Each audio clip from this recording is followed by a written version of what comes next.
அனுசரணை வழங்குவோர். இப்போது 280 ரூபாவுக்கு சிக்னல் 160 கிராம். இலங்கையில் லாபகரமான விலையில் ஒரு பேக்.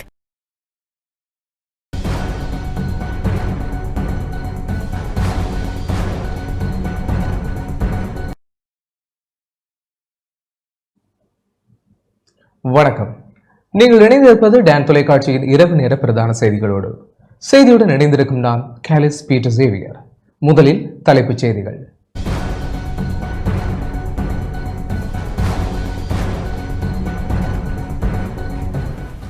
GSP Plus தொடர்பில் பரிசீலிக்கப்படும் என ஐரோப்பிய ஒன்றியத்தின் தெற்காசிய பிரிவு பிரதானி தெரிவிப்பு. விவசாயிகளுக்கு உரத்தை பெற்றுக் கொடுக்காவிட்டால் ஆர்ப்பாட்டம் முன்னெடுக்கப்படும் என விவசாய ஒற்றுமை அமைப்பு எச்சரிக்கை.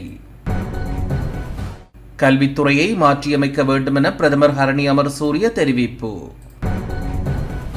வாக்காளர் அட்டைகள் கிடைக்கப்பெறாதவர்கள் அஞ்சல் நிலையத்தை நாட வேண்டும் என தபால் திணைக்களம் அறிவிப்பு.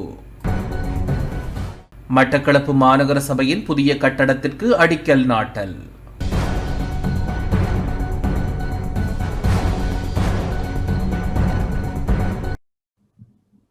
தொடர்வது முதன்மைச் செய்திகள்.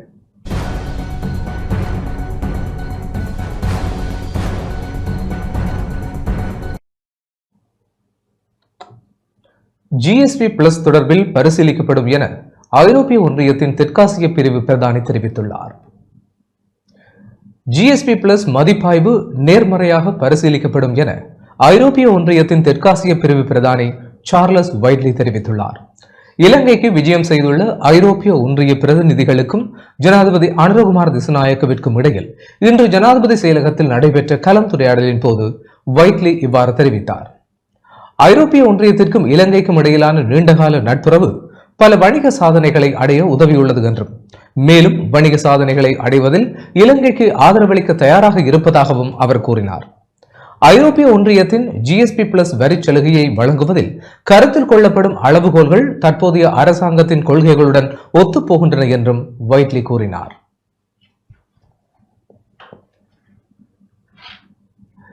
இதேவேளை ஐரோப்பிய ஒன்றிய GSP Plus கண்காணிப்பு குழுவிடம் நாடாளுமன்ற உறுப்பினர் மனோ கணேசன் எழுத்து மூல 5 அம்ச கோரிக்கையையும் சமர்ப்பித்துள்ளார்.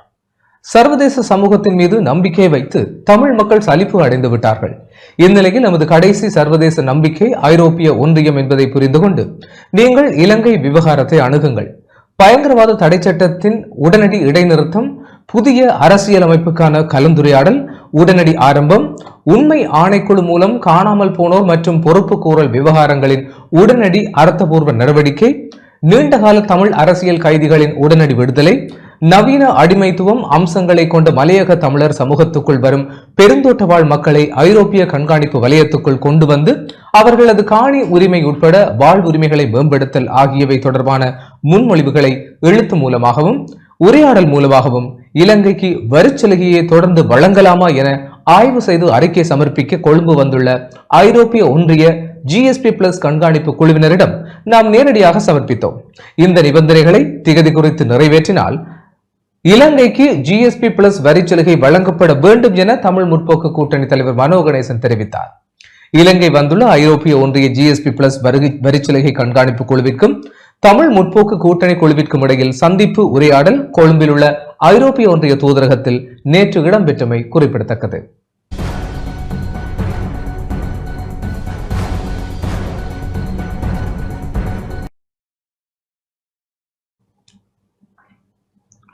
வரி காலக்கெடு முடிவதற்குள் அமெரிக்காவுடன் உடன்பாட்டை எட்டுவோம் என நிதி மற்றும் திட்டமிடல் பிரதியமைச்சர் ஹர்ஷன சூரியபெரும தெரிவித்துள்ளார். தீர்வை வரி பிரச்சினை தொடர்பிலான இணக்கப்பாட்டை அந்த தீர்வை வரி தற்காலிகமாக நிறுத்தி வைக்கப்பட்டுள்ள 90 நாட்களுக்குள் மேற்கொள்ளப்பட எதிர்பார்ப்பதாக நிதி மற்றும் திட்டமிடல் பிரதியமைச்சர் கலாநிதி ஹர்ஷன சூரியபெரும தெரிவித்துள்ளார். அரசாங்க தகவல் திணைக்களத்தில் இன்று நடைபெற்ற ஊடகவியலாளர் சந்திப்பில் கலந்து கொண்டு உரையாற்றும் போதே அவர் இதனை தெரிவித்தார். அரசாங்க தகவல் திணைக்களத்தில் இன்று நடைபெற்ற ஊடகவியலாளர் சந்திப்பில் கலந்து கொண்டு உரையாற்றும் போதே அவர் தெரிவித்தார். உலகெங்கிலும் உள்ள சுமார் 100 நாடுகளை குறிவைத்து வெளிநாட்டு இறக்குமதிகள் மீதான வரிகளை அதிகரிக்க அமெரிக்க ஜனாதிபதி டொனால்டு டிரம்ப் கடந்த ஏப்ரல் 2ஆம் தேதி நடவடிக்கை எடுத்தார். அதே நேரத்தில் அமெரிக்காவுடனான தற்போதைய வர்த்தக பற்றாக்குறையின் அடிப்படையில் இலங்கை மீது 44% வரி விதிக்கப்பட்ட நிலையில் அதனை 90 நாட்களுக்கு நிறுத்தி வைக்க ஜனாதிபதி டிரம்ப் பின்னர் நடவடிக்கை எடுத்தார். இது தொடர்பாக இலங்கை அரசாங்க குழு ஏற்கனவே அமெரிக்காவுடன் கலந்துரையாடல்களை தொடங்கியுள்ளதுடன் அதன் முன்னேற்றம் குறித்த விவரங்கள் இன்று வெளியிடப்பட்டன. விவசாயிகளுக்கு உரத்தை பெற்றுக் கொடுக்காவிட்டால் பாரிய ஆர்ப்பாட்டம் முன்னெடுக்கப்படும் என தேசிய விவசாய ஒற்றுமை அமைப்பு எச்சரிக்கை விடுத்துள்ளது.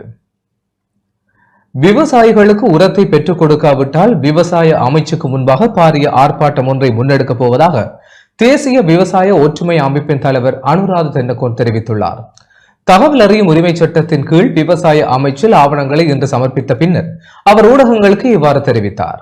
ඔබෝ දිනකම 10 වෙනිදාට ඉස්සෙල්ලා මේ මාසේ 10 වෙනිදාට ඉස්සෙල්ලා පොහොර ටික දුන්නේ නැත්තම් ඔය ගොවිජන සංවර්ධන දෙපාර්තමේන්තුවේ මූලස්ථානය වටලලා ඔය කියන නිලධාරියා ඇතුළු සියලු දෙනාම කාර්යාල අඩස්සිය අපි තියනවා තමයි මේ කියන්නේ. අපි අද මේ කුෂ්කර්ම මාත්‍යාංශයේ බිල්ඩෙම පරිස්සය යටතේ අපි කියන්නේ. ஆளும் அரசாங்கம் விவசாயிகள் குறித்து அக்கறை கொள்ளவில்லை. விவசாயிகளுக்கான உரம் தொடர்பில் நாடு முழுவதும் பிரச்சினை எழுந்துள்ளது. உரத்தின் விலை அறிவிக்கப்படாமல் திடீரென அதிகரிக்கப்பட்டுள்ளது. சுமார் 1000 ரூபாவால் விலை அதிகரிக்கப்பட்டுள்ளதால் விவசாயிகள் பெரும் பிரச்சினையை எதிர்நோக்கியிருக்கின்றார்கள். இதற்கு அரசாங்கத்தின் செயலாளர் உள்ளிட்ட அதிகாரிகள் பொறுப்பு கூற வேண்டும். விவசாயிகளின் வாக்குகளை பெற்றுக்கொண்ட அரசாங்கம் அவர்களை பொருட்படுத்தாமல் நடந்து கொள்வது வேதனை அளிக்கின்றது. எதிர்வரும் 10ஆம் தேதிக்கு முன்னர் உர பிரச்சினைக்கு தீர்வை பெற்றுக் கொடுக்காவிட்டால் விவசாய அமைச்சு முன்பாக பாரிய ஆர்ப்பாட்டத்தை மேற்கொள்ள உள்ளோம். அதிகாரிகள் மீது கடுமையான நடவடிக்கை எடுக்கும் வரை போராட்டத்தை தொடருவோம். ඔය ගොවිජන සංවර්ධන දෙපාර්තමේන්තුවේ මූලස්ථානය වටලලා பெரமுனவின் மேதின கூட்டம் ஏமாற்றத்தை பொறுத்தது போதும் இனி அதிலிருந்து எழுவோம் என்ற தொனிப்பொருளில் நாளை நடைபெறவுள்ளது. ஏமாற்றத்தை பொறுத்தது போதும் இனி அதிலிருந்து எழுவோம் என்ற தொனிப்பொருளில் இடம்பெறவுள்ள ஸ்ரீலங்கா பொதுஜன பெரமுனவின் மேதின கூட்டத்தில் கலந்து கொள்ளுமாறு முன்னாள் நாடாளுமன்ற உறுப்பினர் சஞ்சீவ எதிரிமான அழைப்பு விடுத்துள்ளார். கொழும்பில் இன்று இடம்பெற்ற ஊடகவியலாளர் சந்திப்பின் போதே அவர் இந்த அழைப்பை விடுத்துள்ளார். බලය දිනා ගැනීම වෙනුවෙන් බොරු කිව්වා. ஆட்சியாளர்கள் அதிகாரத்தை கைப்பற்றுவதற்காக பொய்யுரைத்தார்கள். அதனை நிறுத்திவிடாது தற்போது அந்த அதிகாரத்தை தக்க வைத்துக் கொள்வதற்காக பொய்யுரைக்க ஆரம்பித்துள்ளனர். அரசாங்கத்தின் அமைச்சரவை பேச்சாளரே அரசாங்கத்தில் பொய்யுரைக்கும் 4-5 பேர் உள்ளமையை ஒத்துக்கொண்டுள்ளார். அதிலும் கூட அவர் பொய்யுரைத்துள்ளார். ஏனெனில் அரசாங்கத்தில் 4-5 பேர் மாத்திரம் பொய்யுரைக்கவில்லை. அதனை பார்க்கிலும் அதிக அளவானோர் பொய்யுரைத்து வருகின்றனர். ஜனாதிபதி தொடக்கம் அனைவரும் பொய்யுரைக்கும் விடயத்தையே மேற்கொண்டு வருகின்றனர். இந்நிலையில் ஏமாற்றத்தை பொறுத்தது போதும் இனி அதிலிருந்து எழுவோம் என்ற தொனி பொருளில் இம்முறை மேதின கூட்டத்தை நாம் நடாத்தவுள்ளோம். நுகேகொடை ஆனந்த சமரகோன் மைதான வளாகத்தில் பிற்பகல் 2 மணிக்கு ஸ்ரீலங்கா பொதுஜன பெரமுனவின் மேதின கூட்டம் இடம்பெறவுள்ளது. உண்மையான அரசியல் பயணத்தை விரும்பும் அனைவரையும் இந்த கூட்டத்தில் கலந்து கொள்ளுமாறு அழைப்பு விடுகின்றோம். இலவச கல்வியை பாதுகாக்கும் அனைத்து விடயங்களையும் முன்னாள் ஜனாதிபதி மஹிந்த ராஜபக்சவே மேற்கொண்டுள்ளார். அதேபோன்று தொழிலாளர்களின் உரிமைகள் மற்றும் தொழில் பாதுகாப்பு முன்னாள் ஜனாதிபதி மஹிந்த ராஜபக்சவின் ஆட்சி காலத்திலேயே உறுதிப்படுத்தப்பட்டிருந்தது என்பதையும் தெரிவித்துக் கொள்ள விரும்புகின்றோம். ඉන්දියාවත් එක්ක ගිවිසුමත් සන් කිරීම අධ්‍යාපනයට GDP එකෙන් 106 මේ ඔක්කොම පැත්තකින් තියන්නකෝ. சப்ரகமுவ மாகாண சபை நிதி மோசடி தொடர்பில் 2 கைது செய்யப்பட்டுள்ளனர். சப்ரகமுவ மாகாண சபையில் இடம்பெற்றதாக கூறப்படும் பாரிய நிதி மோசடி தொடர்பில் நிதி மற்றும் வணிக குற்றத்தடுப்பு பிரிவினர் விசாரணைகளை ஆரம்பித்துள்ளதாக போலீஸ் ஊடக பிரிவு இன்று வெளியிட்டுள்ள அறிக்கையில் தெரிவிக்கப்பட்டுள்ளது. அதன் அடிப்படையில் 7,45,45,226 ரூபாய் நிதி மோசடியில் ஈடுபட்ட சந்தேகத்தின் பேரில் 2 கைது செய்யப்பட்டுள்ளனர். மாகாண சபையின் வீதி அபிவிருத்தி அமைச்சின் முன்னாள் செயலாளர் மற்றும் திட்டமிடல் பணிப்பாளர் ஆகிய 2 இவ்வாறு கைது செய்யப்பட்டுள்ளனர். 2016-2017 ஆகிய ஆண்டு கால பகுதியில் எம்பிலிபிட்டிய பகுதியில் முன்னெடுக்கப்பட்ட 77 திட்டங்களில் நிதி மோசடி இடம்பெற்றுள்ளது. இந்த விடயம் தொடர்பில் 62 வயதுடைய இரத்தினபுரியைச் சேர்ந்த நபர் ஒருவரும் 52 வயதுடைய ஹிதல் பகுதியைச் சேர்ந்த பெண் ஒருவரும் கைது செய்யப்பட்டுள்ளனர். மேலும் இவர்கள் எம்பிலிப்பட்டிய நீதிவான் நீதிமன்றத்தில் முன்னிலைப்படுத்தப்பட்டு எதிர்வரும் மே மாதம் 8ஆம் தேதி வரை விளக்கமறியலில் வைக்கப்பட்டுள்ளதாக போலீஸ் ஊடகப் பிரிவு தெரிவித்துள்ளது.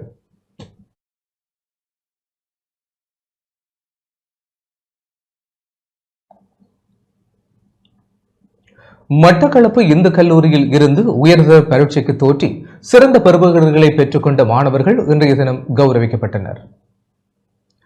வெளியாகியுள்ள 2024ஆம் ஆண்டுக்கான உயர்தர பரீட்சை முடிவுகள் அடிப்படையில் சாதனை படைத்த மட்டக்களப்பு இந்து கல்லூரி மாணவர்களை பாராட்டி கௌரவிக்கும் நிகழ்வு இன்று கல்லூரியில் நடைபெற்றது. மட்டக்களப்பு இந்து கல்லூரி மாணவர்களில் கலை பிரிவில் 3 மாணவர்களும், வர்த்தக பிரிவில் 3 மாணவர்களும், இடெக் பிரிவில் 12 மாணவர்களும், பிடெக் பிரிவில் 11 மாணவர்களும், கணித பிரிவில் 2 மாணவர்களும், ஏனைய பிரிவில் 1 மாணவனுமாக 32 மாணவர்கள் பல்கலைக்கழகத்திற்கு தெரிவு செய்யப்பட்டுள்ளனர். கல்லூரியில் பரீட்சைக்கு தோற்றிய 137 மாணவர்களில் 87 மாணவர்கள் பல்கலைக்கழகங்களுக்கு செல்ல தகுதி பெற்றுள்ளனர். கல்லூரிக்கு பெருமை சேர்த்த மாணவர்களையும் மாணவர்களின் பெற்றோர்களையும் பாராட்டி கௌரவிக்கும் நிகழ்வு கல்லூரி அதிபர் பகீரதன் தலைமையில் நடைபெற்றது. கல்லூரி பிரதி அதிபர்கள், ஆசிரியர்கள், கல்லூரி பழைய மாணவர்கள் மற்றும் கல்லூரி அபிவிருத்தி குழு உறுப்பினர்களின் ஏற்பாட்டில் இடம்பெற்ற இந்த நிகழ்வில் மட்டக்களப்பு வலய கல்வி அலுவலக உடற்கல்வி உதவி கல்வி பணிப்பாளர் வீணா லவக்குமார் பிரதம அதிதியாக கலந்து கொண்டவை குறிப்பிடத்தக்கது.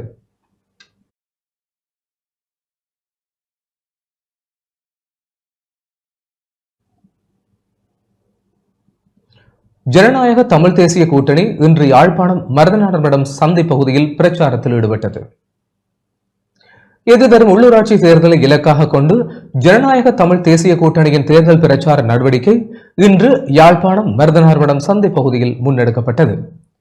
இதன்போது சந்தை பகுதியில் வியாபாரிகள் மற்றும் பொதுமக்களுக்கு துண்டு பிரசுரங்கள் வழங்கி வைக்கப்பட்டன. குறித்த பிரச்சார நடவடிக்கையில் ஜனநாயக தமிழ் தேசிய கூட்டணியின் இணைத்தலைவர் தானா சித்தார்த்தன், வடக்கு மாகாண சபையின் முன்னாள் உறுப்பினர் பாவண்ணா கஜதீபன், வலிகாமம் தெற்கு பிரதேச சபையின் முன்னாள் தவிசாளரும் வேட்பாளருமான கானா தர்ஷன், கட்சியின் வேட்பாளர்கள், ஆதரவாளர்கள் என பலர் கலந்து கொண்டனர்.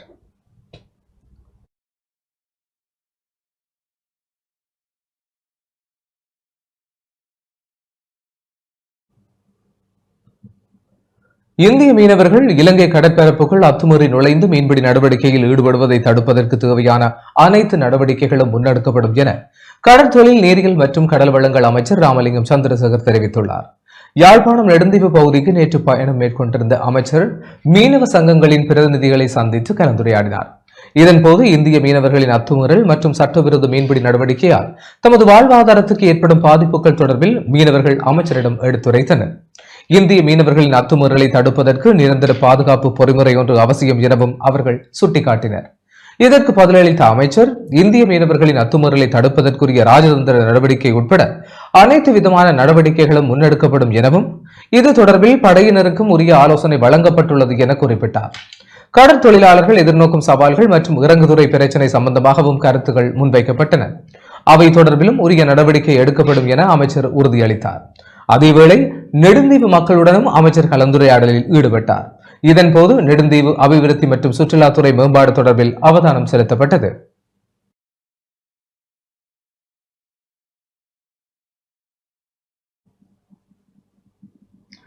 மட்டக்களப்பு மாநகர சபைக்கு இலங்கை தமிழரசு கட்சி சார்பில் 7ஆம் வட்டாரத்தில் போட்டியிடும் வேட்பாளரை ஆதரிக்கும் பிரச்சார கூட்டம் நேற்று கூலாவடியில் நடைபெற்றது. மாமங்கம், கூலாவடி, குமாரபுரம், புன்னைச்சோலை ஆகிய கிராமங்களை உள்ளடக்கும் 7ஆம் வட்டாரத்தினை பிரதிநிதித்துவப்படுத்தும் பாரதிதாசன் பிரசாந்தினியை ஆதரித்து நடைபெற்ற கூட்டத்தில் இலங்கை தமிழரசு கட்சியின் மட்டக்களப்பு மாவட்ட பாராளுமன்ற உறுப்பினர் ரா சாணக்கியனும் கலந்து கொண்டார்.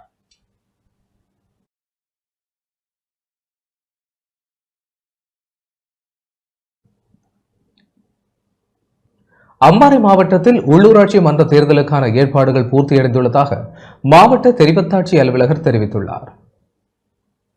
எதிர்வரும் உள்ளூராட்சி மன்ற தேர்தலுக்கான ஏற்பாடுகள் யாவும் பூர்த்தி செய்யப்பட்டுள்ளதாக மாவட்ட தேர்தல் தெரிவத்தாட்சி அலுவலகரும் மாவட்ட செயலருமான சிந்தக அபேவிக்ரம தெரிவித்துள்ளார். நேற்றிரவு ஊடகங்களுக்கு கருத்து தெரிவிக்கும் போதே அவர் இவ்வாறு குறிப்பிட்டார். அம்பாறை மாவட்டத்தில் 19 உள்ளூராட்சி மன்றங்களுக்காக 4,78,000 வாக்காளர்கள் வாக்களிக்க தகுதி பெற்றுள்ளனர். தேர்தலுக்காக 458 வாக்களிப்பு நிலையங்கள் உருவாக்கப்பட்டுள்ளன. இதில் 202 இடங்களில் வாக்குகள் எண்ணப்படும் நிலையங்களாகும். இவ்வாறு உரிய இடங்களில் எண்ணப்பட்டு அப்பகுதிக்கு பொறுப்பான உதவி தெரிவித்தாட்சி அலுவலகருக்கு தெரிவிக்கப்படும். பின்னர் உள்ளூராட்சி மன்றத்துக்கு தெரிவான பிரதிநிதிகள் குறித்து உதவி தெரிவித்தாட்சி அலுவலகர் அறிவிப்பார். தொடர்ந்து வாக்குகள் உள்ளிட்ட சகல ஆவணங்களும் மத்திய நிலையமான அம்பாறை ஹாடி உயர் தொழில்நுட்ப வளாகத்துக்கு எடுத்து வரப்படும். பின்னர் உத்தியோகபூர்வமாக உள்ளூராட்சி மன்றங்களுக்கு தெரிவான பிரதிநிதிகளின் பெயர் விவரங்கள் வெளியிடப்படும். இது தவிர வாக்குப்பெட்டி, வாக்குச்சீட்டு, இதர ஆவணங்கள் விநியோகித்தல் நடவடிக்கைகள் அம்பாறை ஹாடி உயர் தொழில்நுட்ப வளாகத்தில் தேர்தலுக்கு முதல் நாள் ஆரம்பிக்க ஏற்பாடுகள் செய்யப்பட்டுள்ளது.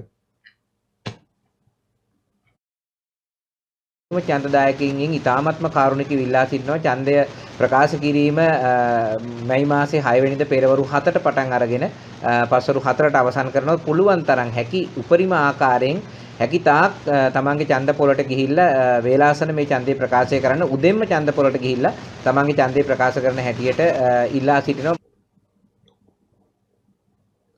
திருகோணமலை தோப்பூர் கமநல சேவை நிலையத்திற்குட்பட்ட விவசாய கண்டங்களில் காட்டு யானைகளின் தொல்லை அதிகரித்துள்ளது.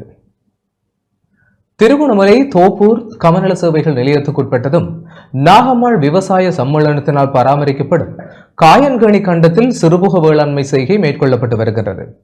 இன்று அதிகாலை வயல்வெளிக்குள் உட்புகுந்த காட்டு யானைகள் நெற்பயிர்களை சேதப்படுத்தியுள்ளதாக விவசாயிகள் கவலை தெரிவிக்கின்றனர். கடந்த வருடம் அரசாங்கத்தினால் வழங்கப்பட்ட யானை வேலியினை சிறுபோக கூட்ட தீர்மானங்களுக்கு அமைய பயன்படுத்துவதற்கு கமநல சேவை நிலையமும் நாகம்மாள் விவசாய சம்மேளனமும் முன்வராமையே காட்டு யானைகள் வயல் பகுதிக்குள் நுழைய காரணம் என விவசாயிகள் சுட்டிக்காட்டுகின்றனர். எனவே விவசாயிகள் நட்டமடைவதை தடுப்பதற்கு கமநல சேவை நிலையம் விவசாயிகளின் நலன் கருதி செயல்பட முன்வர வேண்டும் என தோப்பூர் வீரமாநகர் விவசாயிகள் கோரிக்கை விடுத்துள்ளனர். இங்கே எங்களுடைய வழிக்குள் யானை வருவதும் அதனால் விவசாயிகளுக்கு பாதிப்பு ஏற்படுவதும் என்பது புதிதான ஒரு விடயமல்ல. காலங்காலமாக நடைபெறுகின்ற ஒரு சாதாரண விடயம்தான். இந்த பிரச்சனைகளை கருத்தில் கொண்டு கடந்த காலத்திலே அரசாங்கத்தினால் எங்களுடைய இந்த வழிக்காக வழங்கப்பட்ட யானை வேலியானது தோப்பூர் கமநல சேவை நிலையத்தினதும் நாகம்மாள் விவசாய சம்மேளனத்தினதும் பிள்ளையான நடைமுறைகள் காரணமாக இந்த சிறுபோகத்துக்கு வழங்கப்படவில்லை. இது தொடர்பாக நான் கடந்த 31ஆம் தேதி சம்பூர் போலீஸ் நிலையத்திலே இந்த அரசு அதிகாரிகளுடைய ஊழல் செயற்பாடு தொடர்பாக முறைப்பாடு செய்திருந்தேன். எனினும் சம்பூர் போலீசார் அதனை தவற விட்டவர்களையே விசாரித்து அறிக்கை சமர்ப்பிக்குமாறு கடிதம் அனுப்பியிருக்கிறார்கள். ஆனால் இதுவரையில் யானை வேலியை வழங்குவதற்கான எவ்விதமான நடவடிக்கைகளை மேற்கொள்ளப்படாத நிலையில் இன்று அதிகாலை 2:30 மணியளவில் எங்களுடைய வழிக்குள் புகுந்த யானை மிக மோசமாக விவசாய செய்யனை பாதிப்படைய சென்றிருக்கின்றது. கொழும்பில் உள்ள பாகிஸ்தான் தூதரகத்திற்கு முன்பாக இன்று ஆர்ப்பாட்டம் ஒன்று முன்னெடுக்கப்பட்டது. எமது தலைமுறை கட்சியினால் ஏற்பாடு செய்யப்பட்ட எதிர்ப்பு ஆர்ப்பாட்டம் ஒன்று கொழும்பில் உள்ள பாகிஸ்தான் தூதரகத்துக்கு முன்பாக இடம்பெற்றது. காஷ்மீரில் சுற்றுலா பயணிகள் மீது தாக்குதல் நடத்திய தீவிரவாதிகளுக்கு பாகிஸ்தான் உதவக்கூடாது என வலியுறுத்தியே இந்த எதிர்ப்பு ஆர்ப்பாட்டம் முன்னெடுக்கப்பட்டது. காஷ்மீர் மக்களை வாழவிடு, தீவிரவாதிகளுக்கு ஆதரவளிப்பதை பாகிஸ்தான் உடனடியாக நிறுத்த வேண்டும், தீவிரவாதத்திற்கு எதிராக அணிதிரள்வோம் என்ற வாசகங்கள் எழுதப்பட்ட பதாதைகளை ஏந்தியவாறே ஆர்ப்பாட்டக்காரர்கள் இந்த எதிர்ப்பு நடவடிக்கையில் ஈடுபட்டனர்.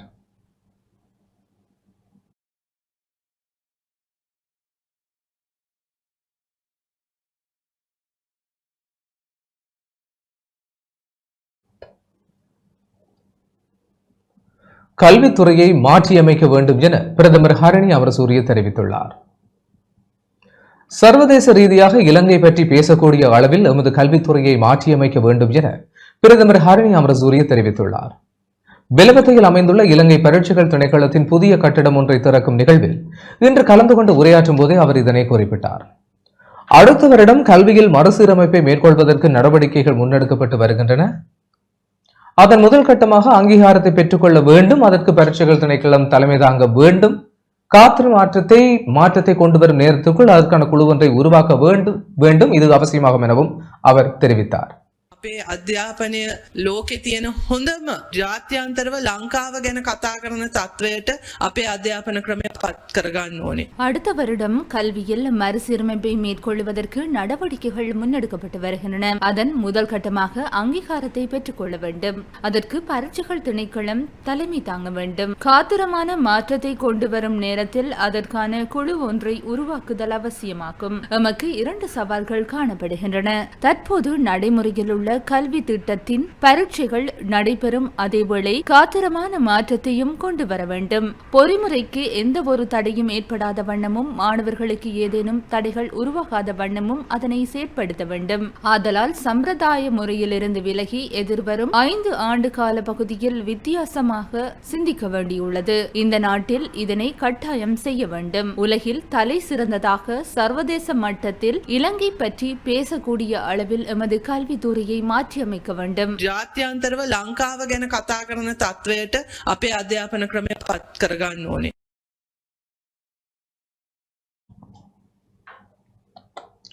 உள்ளூராட்சி மன்ற தேர்தல் முறைப்பாடுகள் அதிகரித்துள்ளதாக தேர்தல் ஆணைக்குழு தெரிவித்துள்ளது. உள்ளூராட்சி மன்ற தேர்தல் தொடர்பில் மார்ச் மாதம் 20ஆம் தேதி முதல் நேற்று வரையான காலப்பகுதியில் 3646 முறைப்பாடுகள் கிடைத்துள்ளதாக தேர்தல் ஆணைக்குழு தெரிவித்துள்ளது. அதன்படி வன்முறை சம்பவங்கள் தொடர்பில் 24 முறைப்பாடுகளும், தேர்தல் சட்டங்களை மீறியமை தொடர்பில் 3393 முறைப்பாடுகளும், ஏனைய விடயங்கள் தொடர்பில் 229 முறைப்பாடுகளும் கிடைத்துள்ளதாக தேர்தல் ஆணைக்குழு மேலும் தெரிவித்துள்ளது. உள்ளூராட்சி மன்ற தேர்தல் சட்டங்களை மீறியமை தொடர்பாக இன்று காலை வரை 33 வேட்பாளர்கள் கைது செய்யப்பட்டுள்ளதாக போலீசார் தெரிவித்துள்ளனர். மார்ச் 3ஆம் தேதி முதல் இன்று காலை வரையான காலப்பகுதியில் இவர்கள் கைது செய்யப்பட்டுள்ளனர். குறித்த காலகட்டத்தில் 349 கட்சி ஆதரவாளர்களும் கைது செய்யப்பட்டுள்ளதாக போலீசார் தெரிவித்துள்ளனர். இதேவேளை தேர்தல்கள் சட்டமீறல் செயல்பாடுகளுக்கு பயன்படுத்தப்பட்ட 32 வாகனங்களும் போலீசாரால் கைப்பற்றப்பட்டுள்ளமை குறிப்பிடத்தக்கது.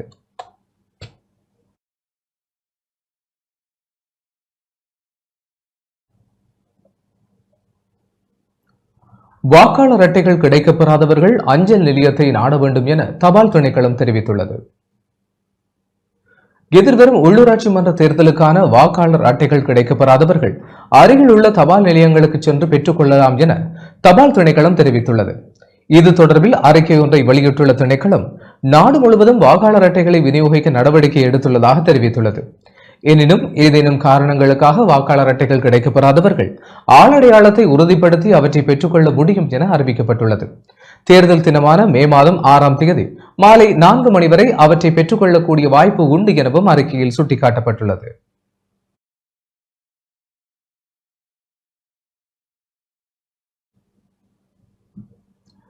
நாரகன்பேட்டையில் உள்ள மோட்டார் போக்குவரத்து திணைக்களத்தின் பிரதான அலுவலகம் மே 5 மற்றும் 6ஆம் தேதிகளில் மூடப்பட உள்ளது. கொழும்பு 5 எல்பிட்டிகல மாவட்டத்தில் அமைந்துள்ள மோட்டார் போக்குவரத்து திணைக்களத்தின் பிரதான அலுவலகம் உள்ளூராட்சி மன்ற தேர்தலுக்கான வாக்களிப்பு நிலையமாக பயன்படுத்தப்பட உள்ளதாக தெரிவிக்கப்பட்டுள்ளது.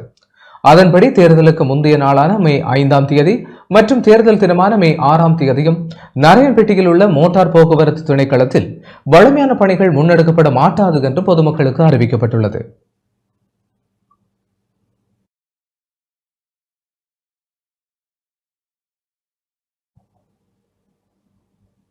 உள்ளூராட்சி மன்ற தேர்தலுக்கான தபால் மூல வாக்களிப்பு மிகவும் அமைதியான முறையில் நடைபெற்றதாக பெவரல் அமைப்பு தெரிவித்துள்ளது. 4 நாட்கள் நடைபெற்ற வாக்களிப்பு மிகவும் உகந்த மட்டத்தில் இருப்பதை தமது அமைப்பு அவதானித்ததாக அமைப்பின் நிர்வாக பணிப்பாளர் ரோஹன ஹெட்டியாராச்சி தெரிவித்துள்ளார். முதல் நாளிலேயே அஞ்சல் வாக்கு பயன்பாடு 60% தாண்டியுள்ளதாக கூறிய அவர் 4 நாள் காலகட்டத்தில் தபால் வாக்கு பயன்பாடு உயர்மட்டத்தில் இருந்ததாகவும் தெரிவித்தார். ஏனைய தேர்தல்களுடன் ஒப்பிடும்போது பிரச்சார திட்டங்கள் இருந்த போதிலும் இந்த தேர்தலின் போது அவை வாக்குச்சாவடிகளை சுற்றி காணப்படவில்லை என ரோஹன ஹெட்டியாராச்சி தெரிவித்துள்ளார்.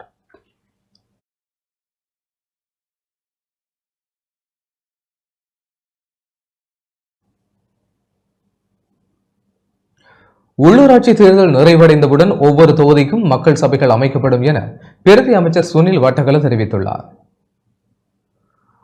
உள்ளூராட்சி மன்ற தேர்தலின் பின்னர் தொகுதி வாரியாக மக்கள் சபைகள் அமைக்கப்பட்டு அபிவிருத்தி திட்டங்கள் கண்காணிக்கப்படும் என பொதுமக்கள் பாதுகாப்பு பிரதி அமைச்சர் சுனில் வட்டகல தெரிவித்துள்ளார். கொழும்பில் நேற்று இரவு இடம்பெற்ற தேர்தல் பிரச்சார கூட்டத்தில் கலந்து கொண்டு உரையாற்றுகையிலேயே அவர் இதனை குறிப்பிட்டார். ගමේ කමිටුවක් හදන්න ඕන කොට්ටාස සභාවේ උදව්වෙන් ක්ලීන් ශ්‍රී ලංකා කමිටුව நாட்டின் ஜனாதிபதியையும் நாடாளுமன்ற அதிகாரத்தையும் தேசிய மக்கள் சக்திக்கு வழங்கிவிட்டு உள்ளூராட்சி மன்றங்களின் அதிகாரத்தை வேறு கட்சிகளுக்கு வழங்க முடியுமா? இல்லை, கடந்த 75 வருடங்களாக செய்ய முடியாத விடயங்களை நாம் 6 மாதங்களில் செய்திருக்கிறோம். ஜனாதிபதி முதல் கடைநிலை ஊழியர்கள் வரை நாம் சலுகைகளை தவிர்த்து வருகிறோம். திருடர்களை கைது செய்து மக்கள் சொத்துக்களை அவர்களிடமிருந்து பறிமுதல் செய்வதாக உறுதியளித்துள்ளோம். அதன் பிரகாரம் நடவடிக்கைகள் முன்னெடுக்கப்படுகின்றன. உள்ளூராட்சி மன்ற தேர்தல் நிறைவடைந்தவுடன் ஒவ்வொரு தொகுதிக்கும் மக்கள் சபைகள் அமைக்கப்படும். அதனூடாக அபிவிருத்தி திட்டங்கள் கண்காணிக்கப்படும். சபைகளுக்கு கிடைக்கும் நிதி எவ்வெந்த திட்டங்களுக்கு பயன்படுத்தப்பட வேண்டும் என அந்த மக்கள் சபைகளில் கலந்துரையாடப்படும். கல்வியியலின் 2ஆம் செயல் நிலையின் ஆய்வு மாநாடு இன்று யாழ்ப்பாணம் கோப்பாய் தேசிய கல்வியியற் கல்லூரியில் இடம்பெற்றது. கல்வி அமைச்சின் ஏற்பாட்டில் கல்வியியலின் 2ஆம் செயல் நிலையின் ஆய்வு மாநாடு இன்று யாழ்ப்பாணம் கோப்பாய் பிரதேச கல்வியியற் கல்லூரியில் இடம்பெற்றது. கல்வியியற் கல்லூரியின் பீடாதிபதி ஆர் லோகேஸ்வரன் தலைமையில் மாநாடு நடைபெற்றது. மாநாட்டில் பிரதம விருந்தினராக யாழ்ப்பாண பல்கலைக்கழக கலைப்பீட பீடாதிபதி சி. ரகுராம் கலந்து சிறப்பித்தார். யாழ்ப்பாண பல்கலைக்கழக கல்வித்துறை தலைவர் ஏ. நித்திலவர்ணன் சிறப்பு பேச்சாளராக கலந்து கொண்டார். கல்லூரி ஆசிரியர்கள், மாணவர்கள் பலர் குறித்த ஆய்வு மாநாட்டில் கலந்து கொண்டனர்.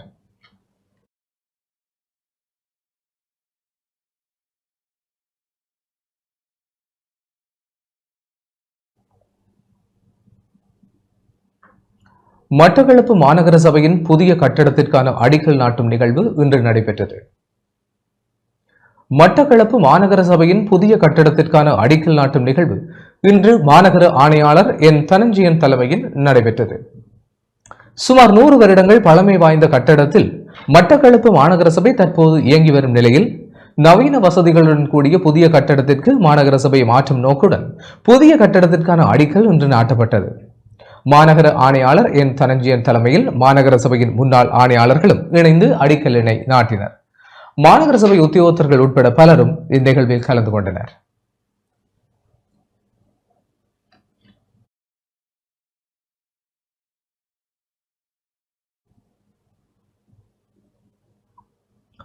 டெங்கு கட்டுப்பாட்டு உதவியாளர்களாக 671 பேர் நிரந்தர நியமனம் செய்யப்பட்டுள்ளனர்.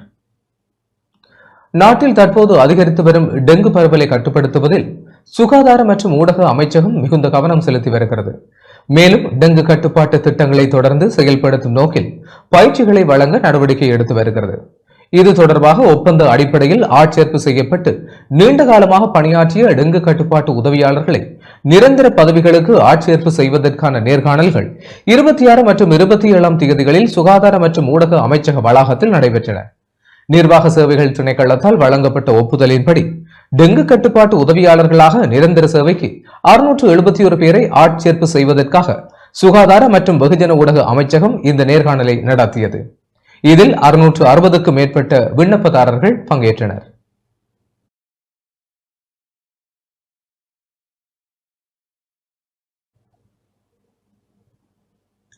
திருகோணமலை மாவட்ட செயலகத்தின் புத்தாண்டு நிகழ்வு சிறப்பாக நடைபெற்றது. திருகோணமலை மாவட்ட செயலகத்தினால் ஏற்பாடு செய்யப்பட்ட மாவட்ட சித்திரை புத்தாண்டு நிகழ்வு இன்று மாவட்ட செயலக வளாகத்தில் அரசாங்க அதிபர் WGM ஹேமந்தகுமார தலைமையில் நடைபெற்றது. மாவட்ட செயலக உத்தியோகத்தர்களின் பங்கு பெற்றதுடன் சிங்கள, தமிழ், இஸ்லாம் மற்றும் கிறிஸ்தவ சமயங்களின் கலை கலாச்சார நிகழ்வுகளும் இதன்போது அரங்கேற்றப்பட்டன.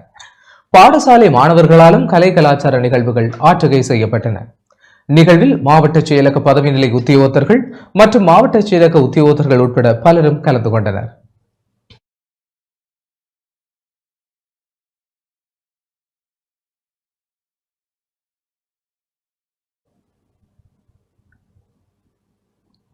பாதுகாப்பு செயலாளர் பாகிஸ்தான் இராணுவ தளபதியை சந்தித்துள்ளார். பாதுகாப்பு செயலாளர் பாகிஸ்தான் பொருளாதார விவகார அமைச்சர் இராணுவ தளபதியை சந்தித்தார். தற்போது நடைபெற்று வரும் பாதுகாப்பு கலந்துரையாடலின் ஒரு அங்கமாக பாதுகாப்பு செயலாளர் ஏர் வைஸ் மார்ஷல் சம்பத் துயகோத்தா நேற்று பாகிஸ்தான் இராணுவ தளபதி ஜெனரல் அசீம் முனீரை சந்தித்தார். பாதுகாப்பு செயலாளருடன் இலங்கை கடற்படை தளபதி வைஸ் அட்மிரல் காஞ்சன பானகொட மற்றும் இலங்கை இராணுவ பிரதமாதிகாரி மேஜர் ஜெனரல் சந்திர விக்ரமசிங்கே ஆகியோரும் இச்சந்திப்பில் கலந்து கொண்டனர். பிறிதொரு சந்தர்ப்பத்தில் பாதுகாப்பு செயலாளர் பாகிஸ்தானின் பொருளாதார விவகாரங்களுக்கான மத்திய அமைச்சர் ஆகாத் கான் சீமாவையும் சந்தித்தார். இந்த சந்திப்புகள் இலங்கை அதன் அண்டை நாடுகளுடன் இருதரப்பு பாதுகாப்பு மற்றும் பொருளாதார உறவுகளை வலுப்படுத்துவதற்கான அதன் உறுதிப்பாட்டை அடிக்கோடிட்டு காட்டுவதுடன் பிராந்தியத்தில் அமைதி மற்றும் பாதுகாப்பை நிலைநிறுத்துவதற்கான அதன் அர்ப்பணிப்பை எடுத்துக் காட்டுவதாகவும் அமைந்தது என்பது குறிப்பிடத்தக்கது. இச்சந்திப்பின் போது நினைவு சின்னங்களும் பரிமாறிக்கொள்ளப்பட்டன.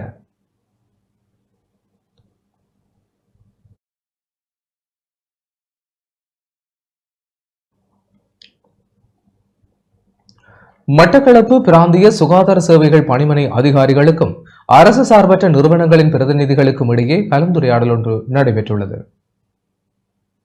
மட்டக்களப்பு பிராந்திய சுகாதார சேவைகள் பணிப்பாளர் பணிமனையுடன் இணைந்து பணியாற்றி வருகின்ற மட்டக்களப்பு மாவட்ட அரசு சார்பற்ற நிறுவன பிரதிநிதிகளுடனான கலந்துரையாடல் மட்டக்களப்பு பிரதி சுகாதார சேவைகள் பணிமனை கேட்போர் கூடத்தில் நேற்று நடைபெற்றது.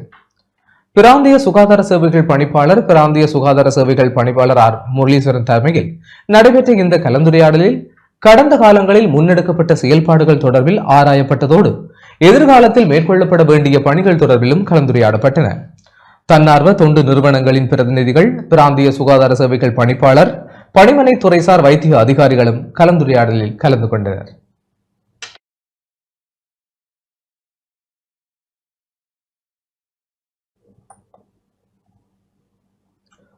பாணதுறை பேருந்து நிலையத்தை தேசிய ரீதியில் மாதிரி பேருந்து நிலையமாக அபிவிருத்தி செய்ய நடவடிக்கை எடுக்கப்பட்டுள்ளது.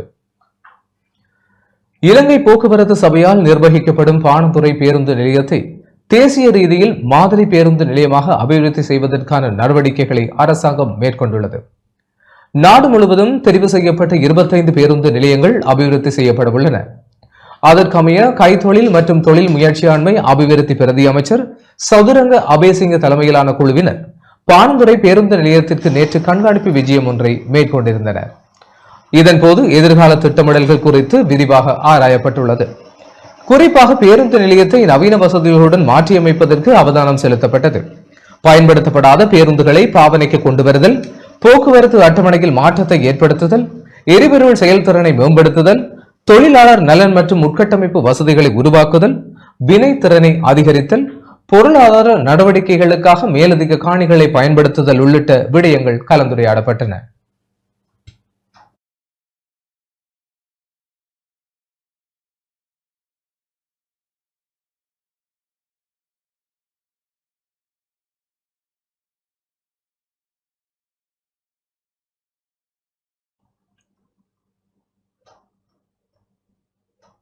மட்டக்களப்பு காத்தான்குடி ஆசிரிய வாண்மை விருத்து நிலையத்தில் பயிற்சிகளை நிறைவு செய்த ஆசிரியர்களுக்கு சான்றிதழ்கள் வழங்கப்பட்டன. மட்டக்களப்பு மத்தி கல்வி வலயத்தின் காத்தான்குடி ஆசிரியர் வாண்மை விருத்து நிலையத்தில் வாண்மை விருத்து செயலமர்வை பூர்த்தி செய்த ஆசிரியர்களுக்கு சான்றிதழ்கள் வழங்கப்பட்டன. ஆசிரியர் வாண்மை விருத்து நிலையத்தின் பொறுப்பதிகாரி ரியாஸ் தலைமையில் நடைபெற்ற இந்த நிகழ்வில் மட்டக்களப்பு மத்தி கல்வி வலய கல்வி பணிப்பாளர் ஜவாட் பிரதம அதிதியாக கலந்து கொண்டார். காத்தான்குடி ஆசிரியர் வாண்மை விருத்து நிலையத்தில் தெரிவு செய்யப்பட்ட ஆசிரிய குழாமினருக்கு 3 வருடங்கள் பயிற்சி செயல்முறைகள் நடாத்தப்பட்டதோடு கற்பித்தல் செயல்பாடுகளும் தொடர்பான பயிற்சிகளும் வழங்கப்பட்டமை குறிப்பிடத்தக்கது. சுமார் 65க்கு மேற்பட்ட ஆசிரியர்கள் 2-1 தரத்திலிருந்து தங்களுடைய நிகழ்ச்சி திட்டங்களை நிறைவு செய்து கொண்டு அடுத்த பதவி உயர்வுக்காக, அதாவது தரம் 1க்கு செல்வதற்காக இன்று விடுதலையாகின்ற இந்த சந்தர்ப்பத்தில் அவர்களுக்கான பயிற்சிகள் அனைத்தும் முடிவடைந்து இன்றைய தருணத்தில் அவர்கள் வெளியேறுகின்றார்கள். இவர்களுடைய இந்த பயிற்சி திட்டம் சுமாராக 3 வருட காலமாக அவர்களுக்கு வழங்கப்பட்டது. கற்பித்தல் செயற்பாடுகள், அவருடைய வாண்மை விருத்தி செயற்பாடுகள், அதனூடாக மாணவர்கள் கல்வியிலே சாதனை படைக்க வேண்டும் என்ற அடிப்படையில் எங்களுடைய நிகழ்ச்சி திட்டங்களை ஒழுங்கமைத்து இன்றைய நாள் சிறப்பான முறையில் அவர்களுக்கு இறுதி நாளாக அமைகின்ற இந்த சந்தர்ப்பத்தில் அவர்கள் 65 ஆசிரியர்கள் இன்று தரம் பெற்று பதவி 1க்கு இன்று செல்கின்ற இந்த நிலைமை வந்தது. ஆகவே இன்று மட்டக்களப்பு மத்திய கல்வி வலயத்தினுடைய கல்வி பணிப்பாளர் ஜவாசர் அவர்கள் பிரதம அதிதியாக கொண்டு வருகின்ற ஆசிரியருடைய இந்த தலைமையில் இந்த நிகழ்வு இடம்பெற்றது. இத்துடன் டான் தொலைக்காட்சியின் இரவு நேர பிரதான செய்திகள் நிறைவடைகின்றன. தொடர்ந்தும் செய்திகளோடு இணைந்து கொள்ள டான் நியூஸ் தொலைக்காட்சியோடு இணைந்திருங்கள். வணக்கம்.